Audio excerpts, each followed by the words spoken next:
Hello, my name is Barry Gross, the pen turning teacher. Today I'm going to talk about squaring your pen blanks with Penn State Industries squaring jigs and accessories. The reason that you're going to square your pen blank up is that if you don't get it perfectly lined up and squared up, when you go to assemble the pen, it's not going to work properly. So it's a must that you get this down and get it right. And so what I'm going to do is I'm going to show you how I square things up, the tools that I use, and the results that you're going to get. You have some choices when you want to square up your pen blanks. You can get a system like this, all right, that attaches to your lathe bed, and you can square things up right on your lathe. You can also get something like this little guy, okay, which works out really nicely. Same thing. Or if you have a disc sander at home, you can use that in conjunction with a squaring jig like this. Well, for this purpose, I'm going to set it up and use the bed on the lathe here. So the important thing about doing this is you must get this perfectly square. If you don't, your pieces aren't going to line up. When you go to assemble it, you're going to be off. So how do you do it? Well, easily.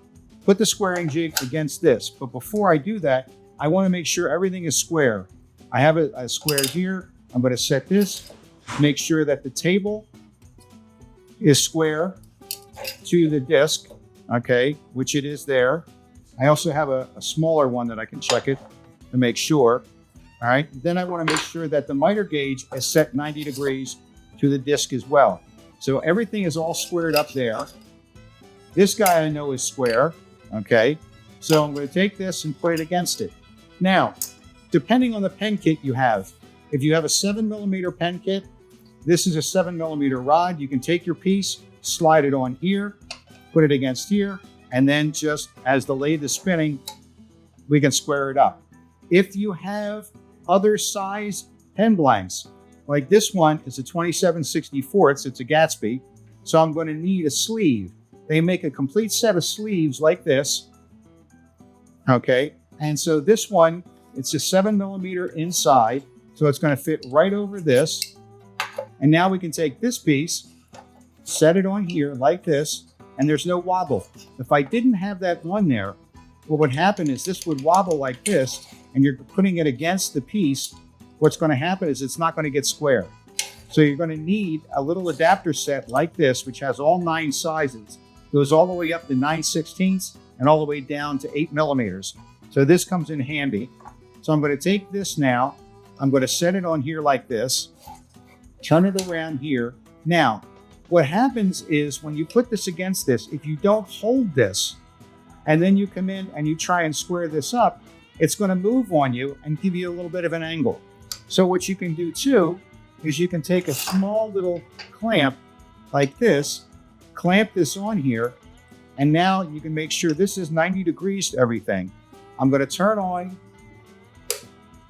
my lathe, and now I can bring this in, and all I do is just press this up here, and I'm going to turn this, and I'm going to tap it and turn it. If you don't do that, if you just keep it and push on one side like that, what's going to happen is it's going to be off. And how do you tell that? Well, I can take a little square like this and lay this on here like that and see, okay, that side's good. This side is perfectly square. Now you look at it over here. So you want to make sure that this is square and you don't have any gaps in there.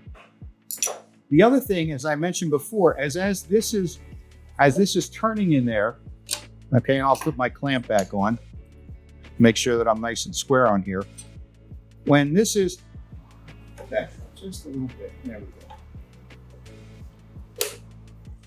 So when I'm doing this, I'm turning this, and I just want to go till it just touches the brass, and it just starts to shine on, okay? If you take too much off, what's going to happen is when you go to assemble your piece, and see, you just want it to shine just like that, okay? If you take too much off, when you go to assemble it, what's going to happen is that your refill is going to stick out slightly like this because you shortened this barrel too much. Now, we did one of these. We squared this end up like that. One of my students, and if we can get a real good close up on this, you can see the gap in there. And that's what happens when you assemble these. And there's a gap in there. This side is nice and tight, but that side, there's a huge gap in there. And you can see it. And it does not look nice when you go to assemble the whole pen. Now, there's another way that you can do this. You can use a barrel trimmer like this, and it comes in a set. The problem with these is the same thing. This is a 7mm shaft. So I'm going to need my adapter. I put my adapter on, and now I can take this, slide it in here, and do this. The problem is I'm not going to hold it in my hand, because if I do and I miss, it's going to hurt. So I'm going to use something to hold it together, like I'm going to hold it in a vise or something like that. But the problem with these, when these get dull, you push harder on them. When you push harder on them, this is what can happen. You can tear off the whole piece just like this or like this. So I prefer to using this a lot easier. Just set this up against it like that, put your piece on. With this, put it on here, and as that's spinning, just go in and tap it like that, and you get it nice and flush and square. And that will alleviate a lot of the issues that you have. The other option you have too is this little guy, and I use this a lot when I have travel. I can just pop it in the car and go with it when I'm teaching.